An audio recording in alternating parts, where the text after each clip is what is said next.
There's a reason why the most powerful leaders on Earth speak of India with both admiration and caution. But here's the catch. This didn't happen overnight. Just 3 decades ago, nobody imagined India would be here.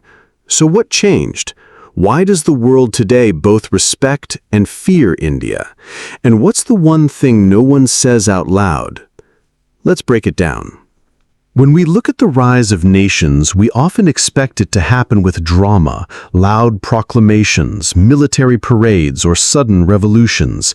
But India's story has been different. It has been quiet, subtle, almost invisible at first glance. And that is precisely why it's so powerful. For decades, while the headlines of the world were dominated by Cold War rivalries, Middle Eastern conflicts, and the rise of China, India was moving in silence. It was not rushing to prove its power with loud statements or reckless confrontations. Instead, it was laying the foundations of strength, brick by brick, reform by reform, generation by generation. This transformation began in the early 1990s, when India opened up its economy. Until then, it was a closed, tightly controlled system that limited growth. But liberalization changed everything. Suddenly, Indian entrepreneurs had the chance to compete globally. Foreign companies brought investment, technology, and jobs. And Indian talent, already abundant and hungry, seized the opportunity. Yet this shift wasn't just about economics. It was about mindset. A country once labeled as developing and dependent began to believe in its own potential. While others saw chaos, Indians saw opportunity. While others focused on India's poverty, Indians focused on its population as an asset. And while critics doubted, India simply kept moving forward. Education became the silent weapon. Parents across the country sacrificed comfort so their children could study. Engineers, doctors, and scientists graduated in the millions. And when the world's tech revolution began, India was ready. IT hubs like Bangalore and Hyderabad became the backbone of the global digital economy. Without fanfare, Indian programmers were writing the codes that powered Silicon Valley. Indian scientists were contributing to breakthroughs in medicine, space, and technology. Slowly, the world realized it was no longer possible to ignore India. But here's the fascinating part. India did not declare this transformation. There was no giant press release to the world saying, "We have arrived." Instead, it kept its head down, working tirelessly. Like a chess player making small, calculated moves, India built industries, invested in infrastructure, and nurtured a domestic market of over 1 billion consumers. And by the time the rest of the world looked closely, India was no longer a follower, it was a rising force. This is why the rise of India is often called a silent revolution, because silence is sometimes more powerful than noise. Silence allows you to grow without being threatened. Silence allows you to prepare without interference. And silence makes your eventual arrival even more shocking to those who underestimated you. The world woke up one day to find India not as a struggling nation, but as a global powerhouse, a key voice in climate talks, a hub of innovation, a giant in the digital economy, and a nation capable of sending rockets to the moon and Mars at record low costs.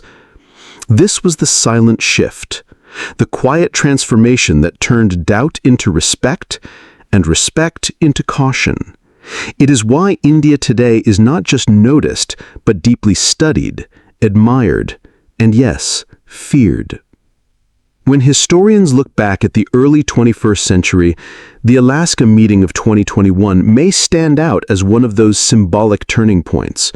On the surface, it was just another high-level diplomatic exchange. American and Chinese officials meeting in Anchorage, Alaska, to discuss trade, technology, and security. But beneath the polite words and carefully prepared statements, the world witnessed a rare moment of raw tension. It was a moment when the balance of global power was not just discussed, it was exposed. For years, the United States had positioned itself as the undisputed global leader, dictating the terms of international order. China, on the other hand, had risen with stunning speed, challenging American dominance in economics, technology, and influence. Everyone knew these two giants were heading toward a collision, but the Alaska meeting made it undeniable. Instead of the usual diplomatic dance of carefully chosen phrases, both sides openly clashed. Cameras captured sharp words, accusations, and an atmosphere that felt more like a confrontation than a negotiation. What made this meeting historic was not just the conflict between America and China, but the silence of the other powers. Europe watched cautiously. Russia smirked from the sidelines. And India? India observed with the patience of a seasoned strategist. Why does this matter? Because in geopolitics, silence is often louder than words. India understood something that few others did. This confrontation was not a one-off event. It was the beginning of a long struggle between two superpowers. And in every great struggle of history, it is not always the strongest who win, but those who know how to position themselves between rivals. For India, the Alaska meeting was confirmation that the world was entering a new era of multipolarity. No longer would global affairs be dictated solely by Washington or Beijing. Instead, space was opening up for other nations to assert themselves. And few nations were better positioned than India, a country with a massive market, growing military power, and increasing diplomatic weight. The subtle brilliance of India's strategy lies in its refusal to be trapped. Unlike some nations that blindly choose sides, India has always maintained its independence.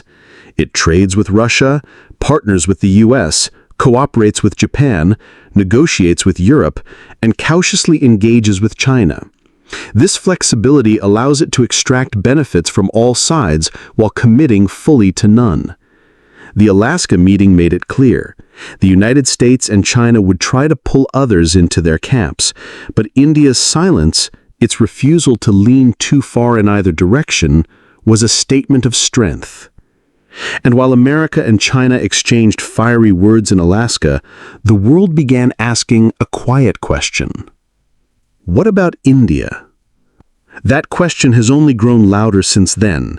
Every summit, every trade deal, every regional dispute now includes speculation about India's role.